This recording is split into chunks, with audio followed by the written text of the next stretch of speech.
This is the Fantasy Football Unlimited podcast with your host, Kevin Murray. Welcome to the Fantasy Football Unlimited podcast. On this episode, it's my pleasure to be joined by the CEO of Matthew Berry's Fantasy Life. It's none other than Eliot Crist. I'm thrilled to have you on here, Eliot. I'm thrilled to be here. I appreciate the opportunity. I'm excited to talk to you. And I love sharing fantasy football resources with consumers, and there's no brand in fantasy that has exploded onto the scene like Fantasy Life has the last few years. Such a testament to all the hard work that you and the team have been putting in. For listeners and viewers that might be unfamiliar with everything that's happening over there at Fantasy Life, can you share some of your thoughts on what you're creating at Fantasy Life and what might set Fantasy Life apart from other brands and resources in fantasy football? Yeah, absolutely. So you can head to fantasylife.com, and what you'll find is all of our content is 100% free. We've got some of the top content creators in the entire industry. Obviously, Matthew Berry is the godfather of fantasy football, right? And these are the guys that he believes in most, whether it's Dwayne McFarlane, Ian Hartitz, Kendall Valenzuela, Peter Overzet, Matthew Freeman, or Thor Nystrom as our full-time guys. And we've got some of the best part-time people in the world. We create content for you that we know that you're going to enjoy. And then we personalize our experience through a premium product that allows us to build out 15 ranking sets, allow you to get advice customized for your leagues and your rules, and connect with LeagueSync and do have a mock draft simulator and sports betting and DFS and everything for an incredibly affordable price. We think it's the best value in fantasy. So we're really excited about what we've been able to build at fantasylife.com. I love it. And obviously it's an extraordinary team, a team that keeps growing. You've certainly built something special. Let's dive into a little bit more about your background. I've followed your career for several years at this point. You clearly have a passion for football. Were you a big sports fan as a kid? Was it a big part of your childhood? Yeah, since birth, really. Like I don't remember a time that sports didn't basically run my life. Whether it was going on family vacations at 14 and bringing a friend, and we're at the beach and we don't actually go outside because we play the college football video game basically 24 hours straight, right? Or going on baseball trips with my dad. Or I remember I used to paint my face and put green construction paper in a headband to look like Shrek, because they called the Jets Shrek because of how often how they just won ugly. So I don't remember a time where sports weren't a massive part of my life. You, of course, are a diehard Jets fan. Who were your favorite players in other teams across the sports landscape as a kid? Oh, Peyton Manning was just like a master class of the game. I used to love Ray Lewis's his motivation, his pregame dance that used to get me so hype. Darrelle Reeves is my favorite Jet of all time. Those are probably some of the guys I growing up I just absolutely loved. Any favorite fantasy player of all time? It's probably Mike Evans. Steady. Mike Evans has just won me some GPPs. He's won me some big bets. That guy is just a guy that I feel like we every year we're like, yeah, Mike Evans, he's kind of boring, and every year there he is for another 1,000 yards and 10 touchdowns. That's true. Now, obviously, sports fandom comes with highs and lows. What's the worst moment you've experienced as a sports fan, and what's your all-time favorite moment as a sports fan? All-time favorite moment as a sports fan was going to the Super Bowl with Chiefs Eagles. My wife won the Rihanna contest, believe it or not. And so we got flown out to Arizona, and that entire experience was wild. I actually had a futures bet on the Eagles. I was able to hedge out, cash out, still make 5 figures on won $10,000 going to the Super Bowl. So that, hands down, that's the top experience. Most painful one was probably 2009 when the Jets lost in the AFC Championship game, the second year in a row. I think they just kind of came out incredibly flat against the Steelers. Felt like that team was special and had a chance to get there. And they've been irrelevant since. So that's probably the most painful one. How about with those Jets? When can you give me a year? When are they going to win their next Super Bowl? I think they're going to compete this year. I don't know if they'll get over the hump this year, but I think they'll make the playoffs. They'll be in the running, and if frankly crossing my fingers that they go out and they try to get Devontae Adams and just go all in, because if they don't get it this year or maybe next, it's going to be starting from square zero again. We'll see what happens. Obviously, there's a lot of diehard Jets fans out there, so I wish you the best of luck. Obviously got to keep that quarterback healthy, right? Amen. That's why they signed 3 offensive linemen and drafted one in the first round, right? Everything is about just keeping them upright. I was at that game, 4 plays. I'd like to see more than 4 plays this year. Brutal, absolutely brutal. Obviously, sports keeps people connected. Can you tell us a little bit about your early experience with fantasy sports? When did you discover the game? What was your first fantasy league like?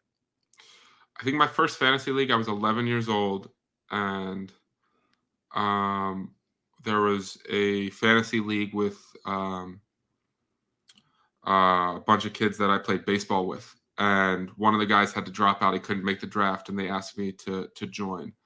And I had no idea what I was doing. My team stunk. But I had so much fun trying to make it better throughout the course of the year. And ever since then, it was just like, how do I get in more and more leagues? How do I do this? Like, draft day was like Christmas Day. Like most kids when they're 11 or 12 years old, right? They can't sleep on Christmas Eve. For me, it was like July 1st. My parents would take me to Barnes and Noble, and I'd buy 4 fantasy football magazines, and I'd just start reading them cover to cover. So yeah, love it. How about that? Love it. That was a surreal moment to be able to put out a fantasy magazine this year. I'm incredibly proud of the team and everything they did. But yeah, that was a really cool childhood. Eliot would be very proud of this moment.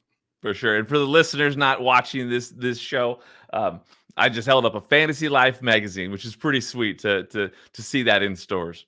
Yeah, no, it's again, like surreal is probably the right word. Of there are a lot of things that even as you continue to grow in the industry and we accomplish more and more of, when we signed the deal, it felt so special. But the first time I walked in a store and I saw it, it just kind of it was one of those moments that makes you realize, like, this is really special what you get to be a part of. I love it. Now, with the fantasy experience, what was it that initially hooked you? Was it just that roster construction, the competition?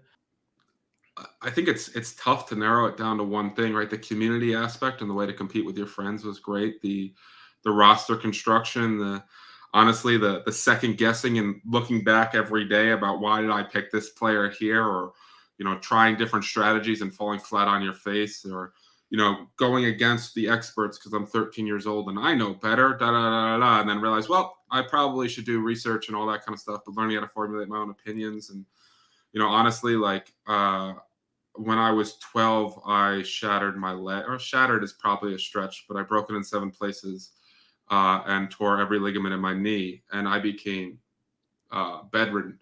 And the only thing for 6 months, and basically missed all of 7th grade. And the only thing I ever wanted to do before that was play football. And that basically ended it immediately. And so the way that I could be connected to the game was through stats and information. And the way I could, because all my friends played football, the way I could connect with them was by being the football expert. So fantasy basically got me through a really tough time where I was able to mold and shape like my passion for sports and how I could feel connected to it, despite the fact that I could no longer play the thing I loved. So I just feel like everything about it shaped who I became. That's an incredible story. Do you have a primary league right now that you consider like your main home league?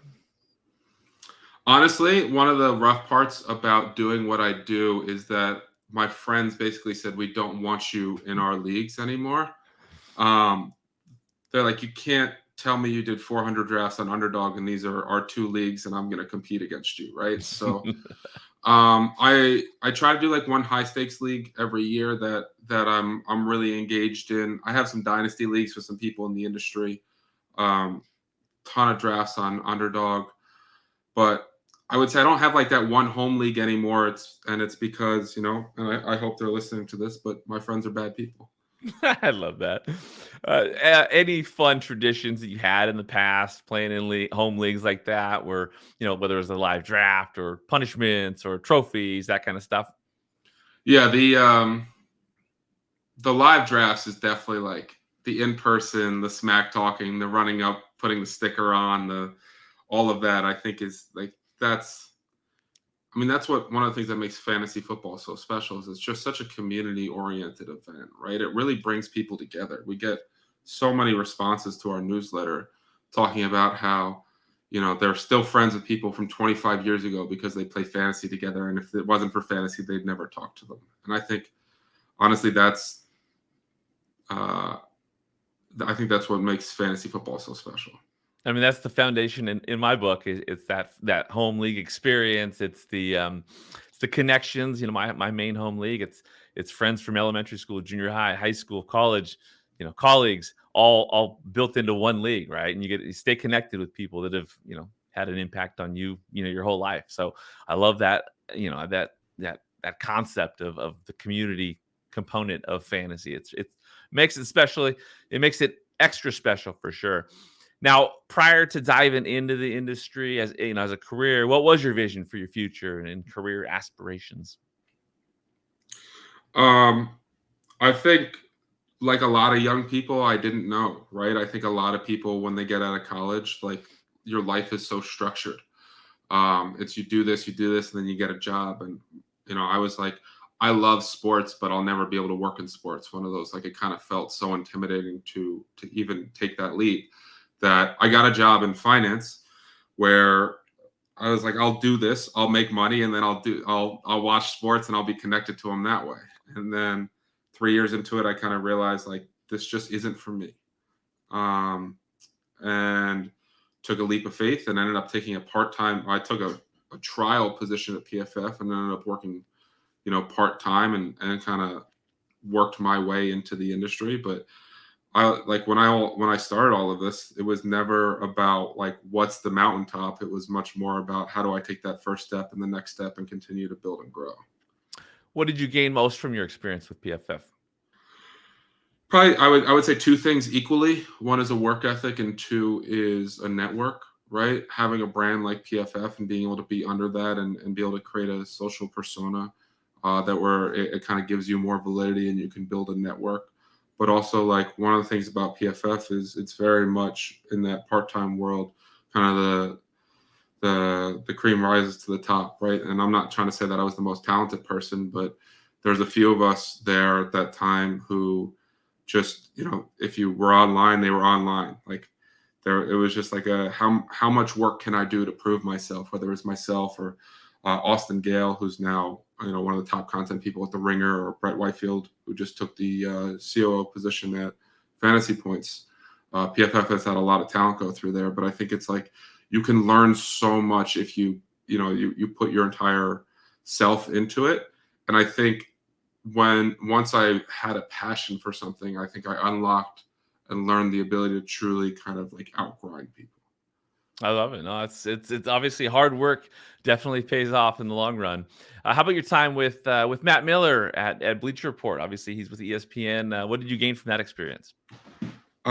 Just a wealth of knowledge of how to continue to scout, how to look for different things, how to think about players, how to remove priors. I think one of the most difficult things in scouting is that you come in with liking a player or disliking a player or reading about a player, and then you come in and you try to match your evaluation to that, and learning different little things for what to look at, and also understanding that you'll have strengths and weaknesses and you won't know certain things, and there are people who will be better, and, like, things, the evaluation process, and honestly, this is just a good thing in life, is not about proving why you're right. It's about how I can continue to learn to get better in the evaluations and understand that whatever I think going into a situation doesn't necessarily mean that it's the truth once I learn more about it.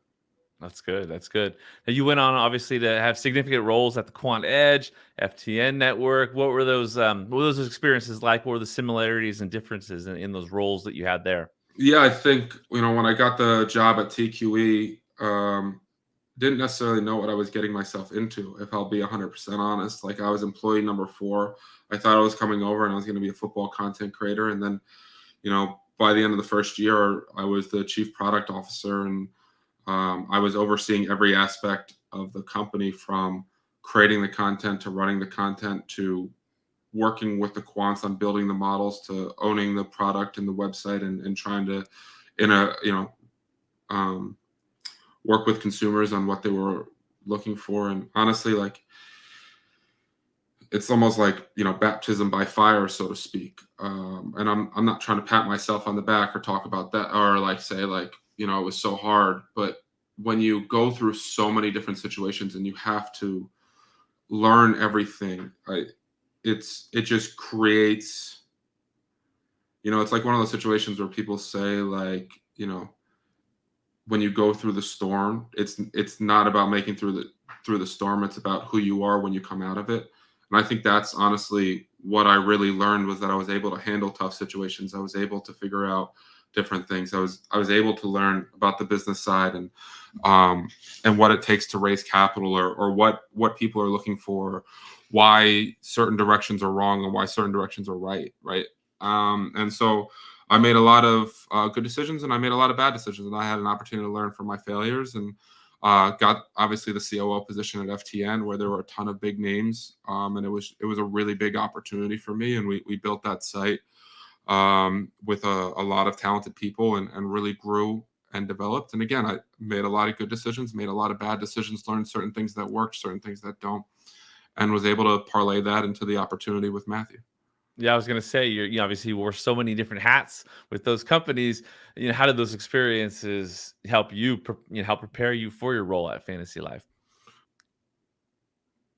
I mean, they were invaluable, right? Like, when you get to do a little bit of everything, one of the things you get to develop is empathy for human beings too, and understand what different people are going through, and how, like, a lot of executives want to understand what it feels like for a content creator to go through the football season and the grind, and how you need to try to balance that out, or why tech is going to be delayed basically every single time, and why that just operates that way, or how to think about things from a growth marketing perspective, and that you can't just take Twitter followers and assume that their audience is going to convert, and everything. Like, there's so many little nuances with it, and so to just develop that skill set, develop so much empathy, and it helps you recognize talent. A huge part of my job at Fantasy Life is to fire myself from as many positions as possible. And when you get into one of the biggest struggles I think a lot of people go through is when you get into something, oftentimes you get your opportunities through executing. And then the higher up you go, you need to learn how to give up some of that execution and empower others to do all of that. So doing that every single day in startups, and learning kind of what I'm capable of, what my strengths are, what my weaknesses are, how the industry works, and everything else, I think set me up in an incredibly unique way to be able to have the opportunity that I've had, and set us up for the success we've had. Well, obviously, it's been an incredible journey. What was it that inspired that move to Matthew Berry's Fantasy Live? How did that role as CEO come to fruition? Um, to be honest, I had a really good. I met Matthew through a mentor of mine, Rick Wolf, and we were at a New Jersey Devils game, and we ended up going to the after party or whatever it was at the Spotlight event, and I just talked to him for like 45 minutes of just like, hey, is there anything I can do to help you? It was really just like a networking opportunity more than anything else, and it was a good conversation, and I reached back out to him, and we set up a call, and I talked to him for like 3 or 4 hours, and I had no idea he was interviewing me. I thought we were just having a conversation. At the end of it, he was like, I want to do this. Do you want to help me do it? And when Matthew Berry asks, like, it's one of those situations of like, the only reason I didn't say yes right away is I needed to make sure that I wasn't dreaming, right? It's like one of those opportunities you see Matthew on TV, you grow up watching him, and you see the person he is, and then you talk about it with others, and it's just like the opportunity not only to build something with a superstar in the space, but also just like a genuinely good person, was just like, it was a dream opportunity and something that I couldn't pass on. That makes sense. I've had experiences with meeting Matthew and spending some time with Matthew, and yeah, just incredible how he is so authentic. In front of the camera, he's himself, but also behind the camera, he's just such a passionate person that is genuine and cares about others. So it's a great fit. Obviously, love to see you thrive in this position. Can you describe your day-to-day responsibilities as CEO of Fantasy Life? I would say it depends on the day, right? I mean, Um, we just launched the website, so a lot of that I was still overseeing product. We just hired John Revy to be our product lead, so he's going to be taking some of that over from me. Again, firing yourself from different positions. But honestly, it's a very difficult thing to describe a day to day because it's goes in so many different directions, and a lot of it is long term planning. A lot of it is setting up meetings. A lot of it is trying to build on partnerships, and a lot of it is trying to consistently hit our benchmarks and our goals. And how do we get ourselves in front of the right audience? And how do we build the right product for that audience? And how do I find the right talent to surround ourselves with? And how do we ensure that we're spending money in the right places and we're integrating with brands the right way? Like, it's the CEO hat is really it's unique in that one day looks one way and the next day looks the next. I know that's not the best answer, but it's kind of like the reality of growing and building a startup.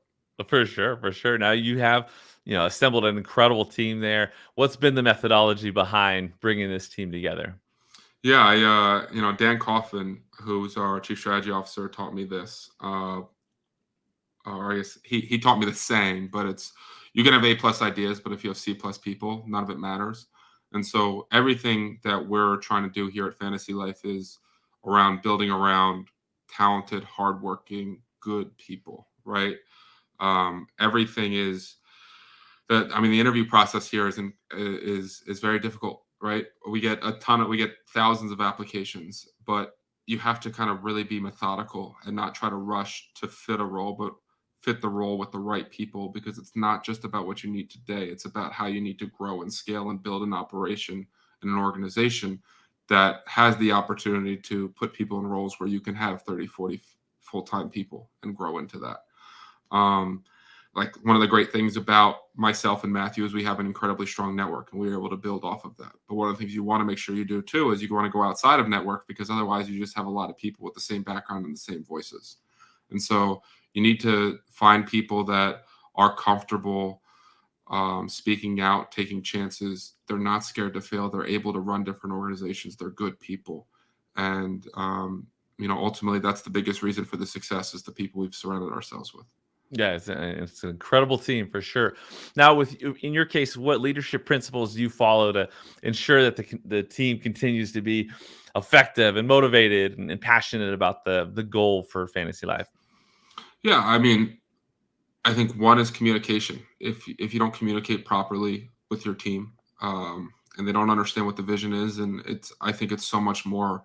A lot of people are about like what do they need to do. I'm much more about why you need to do it. I believe you build an organization around, like I said before, people, and that's around understanding people's financial goals, personal goals, and culture goals. And you need to try to accomplish all three of those things to unlock the most talent of people.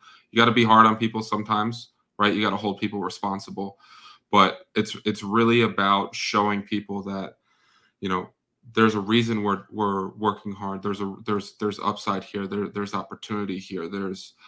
Um, there's an opportunity to be part of something that's bigger than yourself, right? I think that motivation can come from quotes. It can come from conversations. It can also come from showing people that when you make mistakes, you'll be in the mud with them and you have their back. And I think that another big part of an organization and leadership is that, the CEO role isn't necessarily leadership. A CEO role is authority. A human being is leadership. And having the opportunity to empower people throughout the organization to be leaders, whether it's, I'll shout out Sam Wallace, who is a part-time person here, but he's a leader of this organization in terms of how he's constantly trying to rally people and build the community and everything else. Like, I think that, the empowerment and the opportunity to create more leaders within an organization is a skill set of mine, but also it just speaks to the talent of the people here.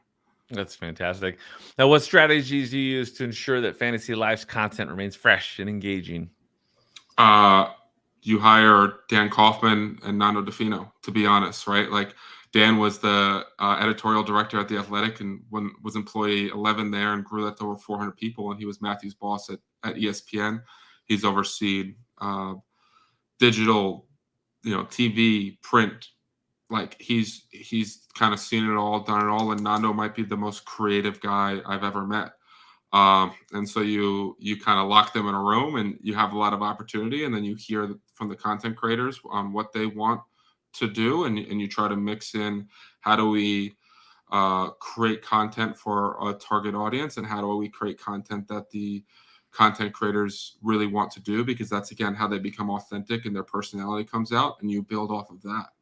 And I think you're willing to take chances, and you consistently try to push the needle forward, while also understanding that, I think a lot of content creators get lost in creating content for other content creators, right? Like, I remember the first time Evan Silva quote tweeted my work, I was like, oh, this is it. I made it. Like, Evan loves it. It must mean it's incredible. But like, other people are like, I don't know what target per route run means, right? Like, it's one of those situations where you always need to understand how to connect with your audience. And at the end of the day, the one person I haven't mentioned, but he's incredibly involved, is Matthew Berry, right? Like, Matthew's got the strongest track record in content. He's probably he's done a damn puppet show, right? Like, he's not willing to take chances. And so you surround yourself with that many creative people who aren't willing to fail, who are passionate and authentic, and the quality content just comes out of it. For sure, for sure. Now, how have you gone about integrating new analytics tools and fantasy life products? And how can you share with the listeners more about the new Tier 2 offering that you've come up with? Yeah, absolutely. So we partnered with PFF, and so we have PFF data integrated throughout our site. We have about 30 different advanced data tools, from all the stats that are predictive. One of the things we try to do is strip out some of the stuff that doesn't matter and really kind of narrow it down to what matters most. We also have Dwayne McFarland, who's our director of analytics, whose utilization report is probably second to none.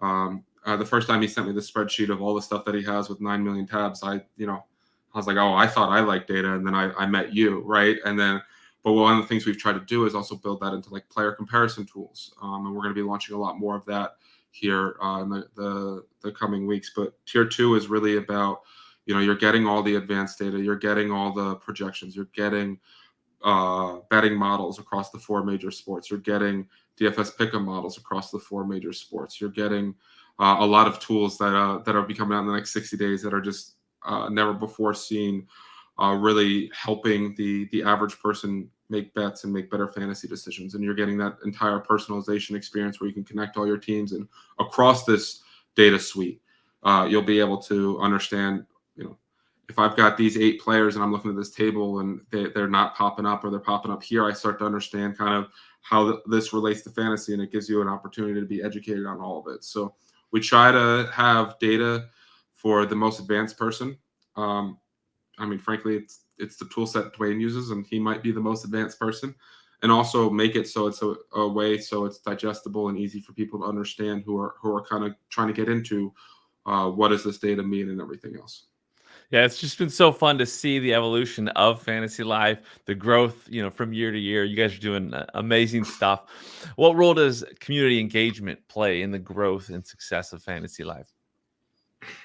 I mean, at the end of the day, we're nothing without our audience, right? Like our audience and their desire to continue to come back, and their belief in the content and the value they've seen and the engagement they've had, and the opportunity to send a daily newsletter and have a touch point and become part of their habits. I mean, 89% of our audience said that they view us as part of their daily habits during the NFL season. And that's incredibly valuable, right? Having an audience that's more engaged, more affluent, has really allowed us to try to bring big brands into the industry as well, right? Like, whether it's LG or Buffalo Wild Wings or Bud Light, these are the kind of companies that have only done deals with like ESPN or NBC in the past, and we're introducing them to how valuable this audience is. So that audience and their belief in content and what we've been doing has been able to help us monetize in that way, while also then introducing brands to how valuable this industry is, which should ideally lift the entire industry up as the whole, because it creates more opportunities and more revenue streams for everyone.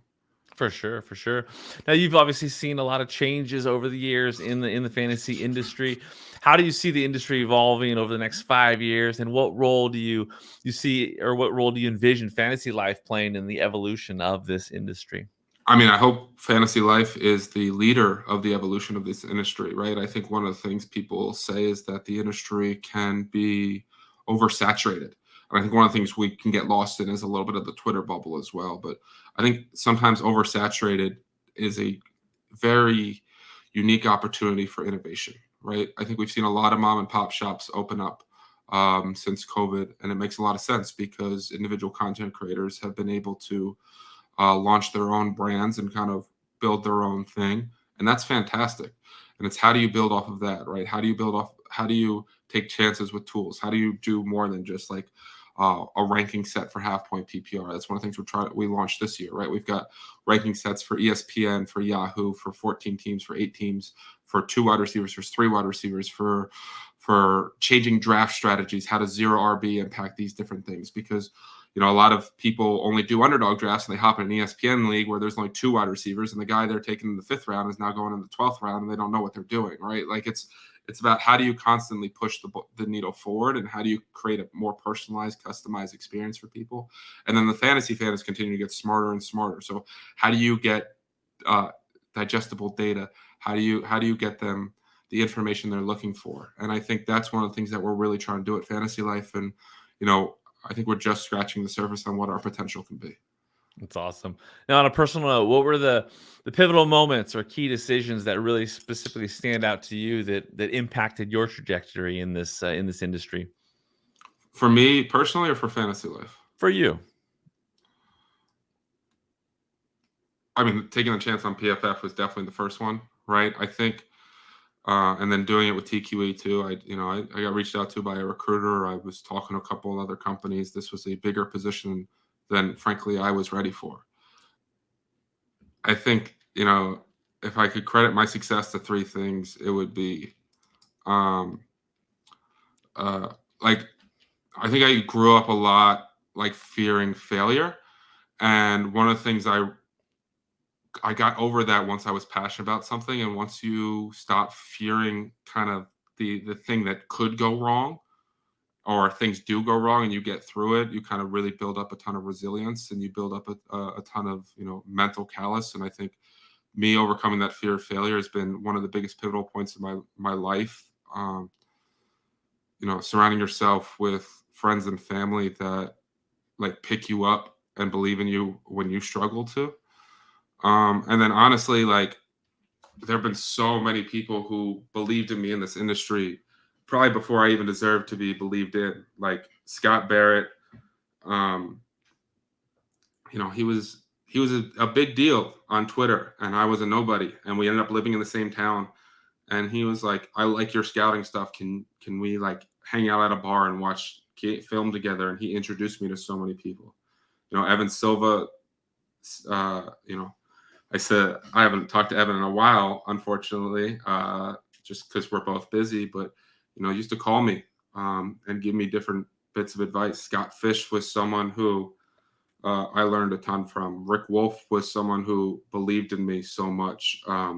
Matthew Berry. I mean, the fact that what he's done, and believing in me and putting that CEO tag and letting me run a company that has his name on it is, that human beings picking you up is the biggest reason,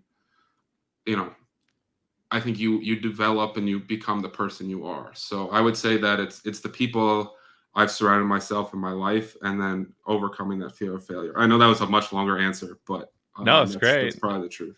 Yeah, there's obviously some incredible mentors and role models for you during this journey.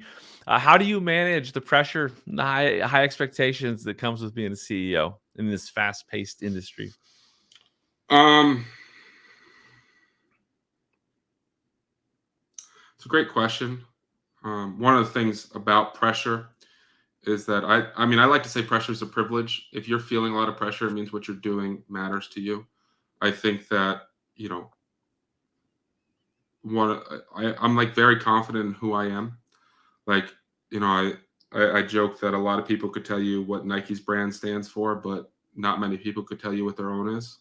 But I know that I'm a resilient, creative problem solver, and that once I know what the problem is, it's just about figuring out how to solve it. And I think it's a lot about, people worry about the house is on fire and they're running out of it, but you're focusing in on running in and how do I put it out? And, when you can shift your mindset, you're able to overcome so much more. Now, there are times, don't get me wrong, like Anxiety is real, right? Waking up at 3 o'clock in the morning because it's all on your mind is real. But the pressure is also like understand one of the best ways to deal with pressure is understanding that you're not doing it alone, right? And that like I talk about the team a lot. It's really because I've surrounded myself with like the best human beings, talented people that I could ask for.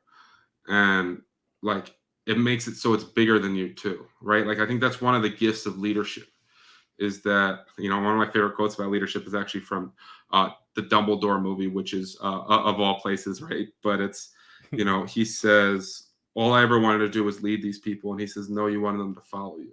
And I think the thing about leadership is once you realize it's bigger than you, it's an opportunity to help develop and grow individuals. You're understanding that your why becomes bigger than you. This is not about me being the CEO. It's about the opportunity that all these people have to come together and build something incredibly special. And when things become bigger than you, when a problem becomes bigger than you understand you're not facing it alone. And so the pressure kind of dims out a little bit too. But it's like, it's just kind of like keep moving forward, taking that next step and understanding that, you got years and years and years of proof of being able to solve problems. Like we'll figure out the next one too. I love it. Now, I appreciate you sharing such great wisdom in these answers. Obviously, a lot of people that listen to this show might be from the fantasy community and want to get more involved.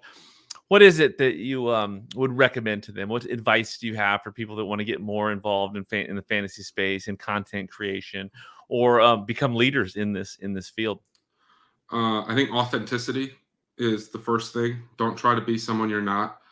I think respect is another. I think a big thing that a lot of people do when they try to come up is because they take that community aspect of shit talking with their friends, right? And then they bring it to other people about trying to explain why they're better than others. And in order to bring themselves up, they have to bring other people down. That's not the kind of person someone wants. It's carve out a niche. It's build a network. It's take chances. It's saying yes to things.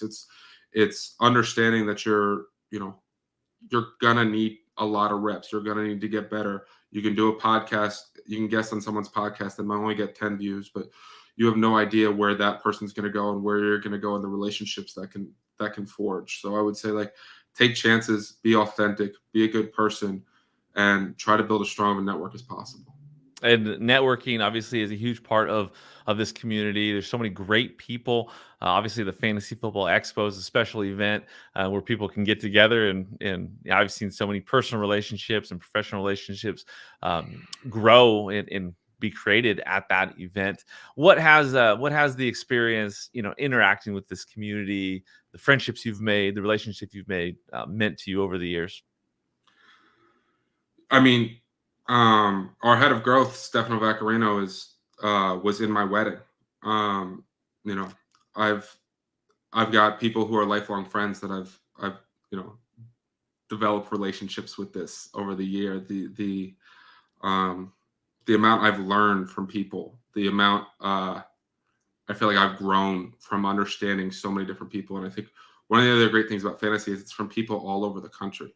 And so you get to know people with all kinds of different backgrounds and everything else too, and it can expand your mind. So like um, there are a lot of really, really good people in this industry. And whenever you can surround yourself with good people, like again, it's people listening to this is like, can you stop saying the phrase good people? But it's like uh it's been tremendous, and there's been a lot of really good relationships developed and grown throughout the whole process.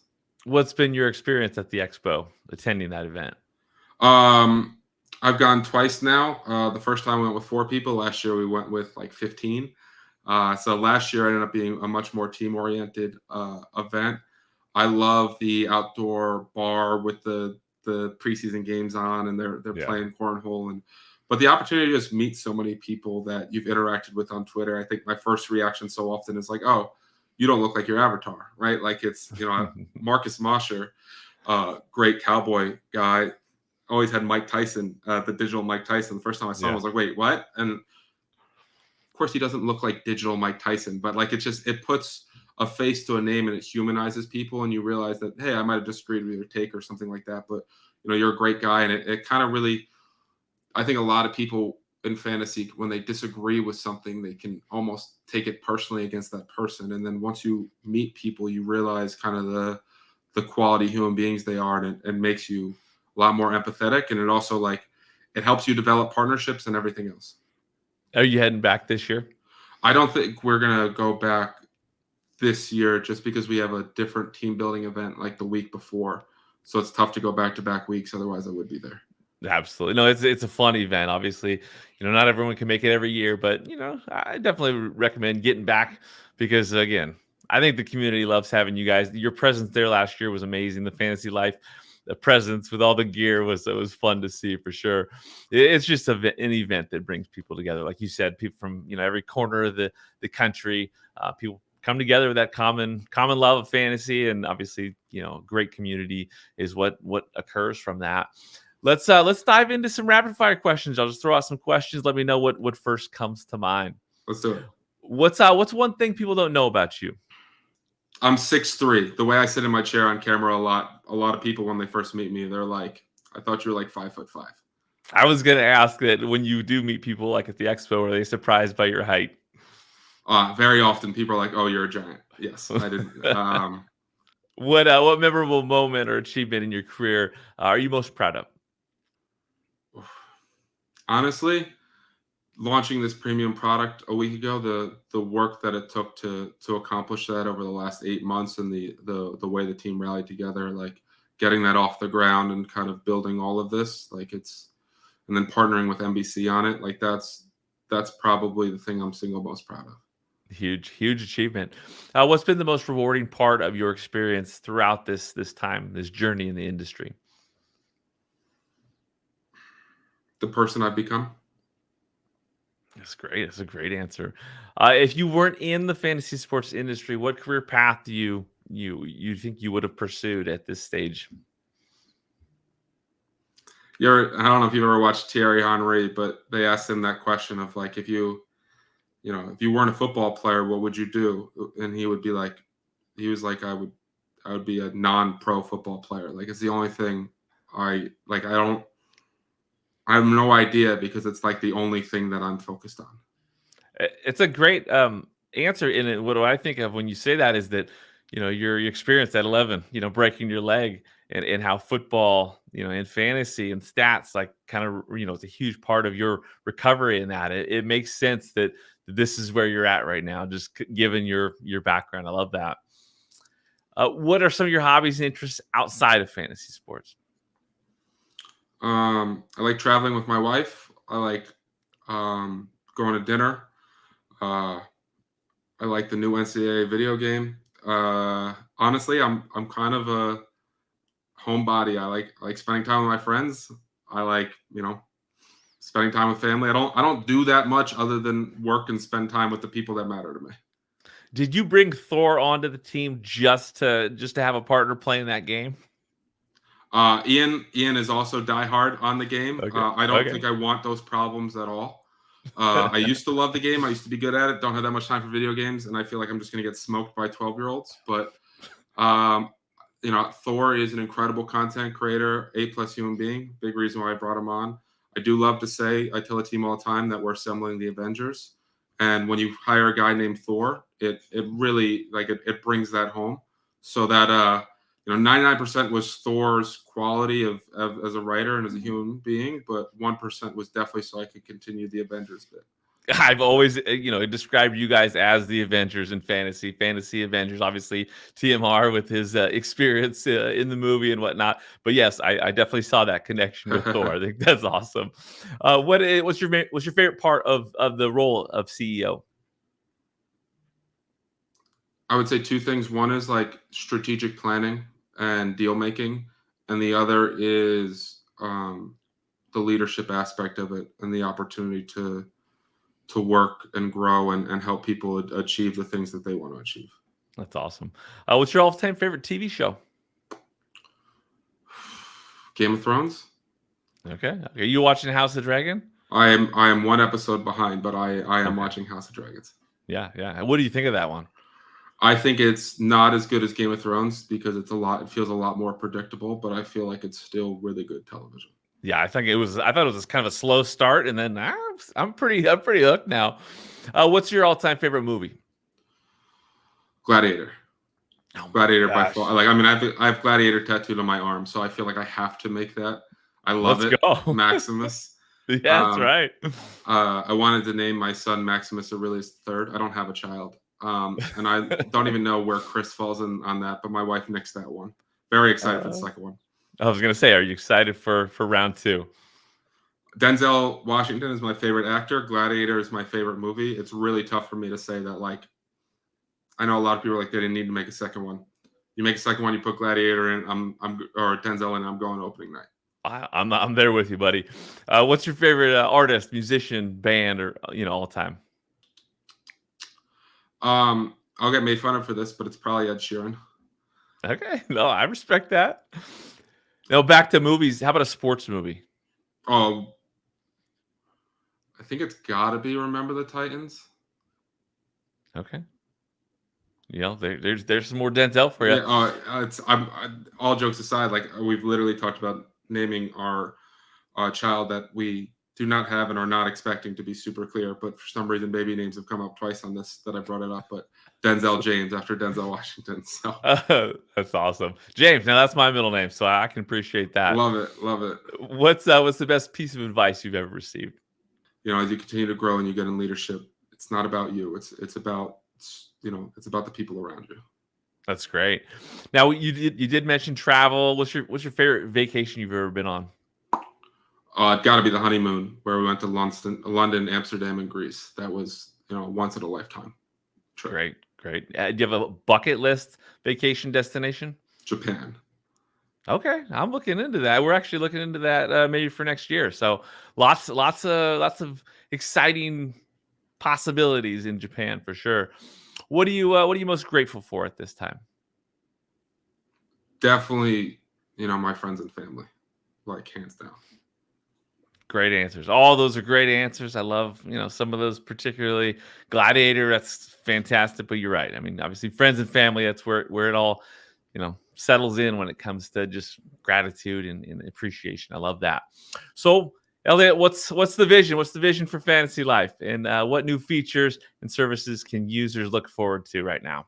I think the vision is to continue to push forward and continue to try to innovate and to personalize the experience and give people, the best content creators and the most powerful data and put it in their fingertips and allow them to dominate their leagues and create a platform that's fantasy football for all. It's not just for the 1%ers who are playing 400 leagues. It's not just for the guy who's plays in one league, but there's an opportunity for anyone to find incredible value and read content from the top people that engages. And we continue to build our community, and you can find us on our newsletter, our website, our radio show, our TV show. We're just going to continue to push forward and make fantasy football as prevalent as it can be, and continue to build and grow our company, build and grow our community, and uplift the entire industry.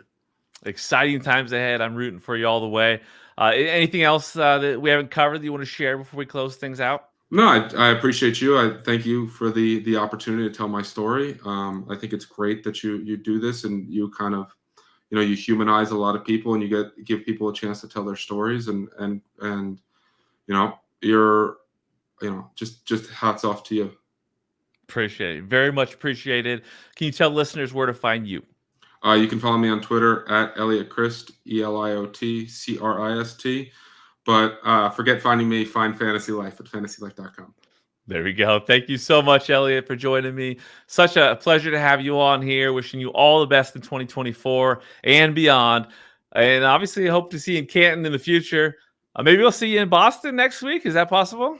Matthew will be in Boston. I will not be in Boston. Okay. Turns out my wife said I have to go to the family wedding over Boston. So I love it. Well, best of luck to you, buddy.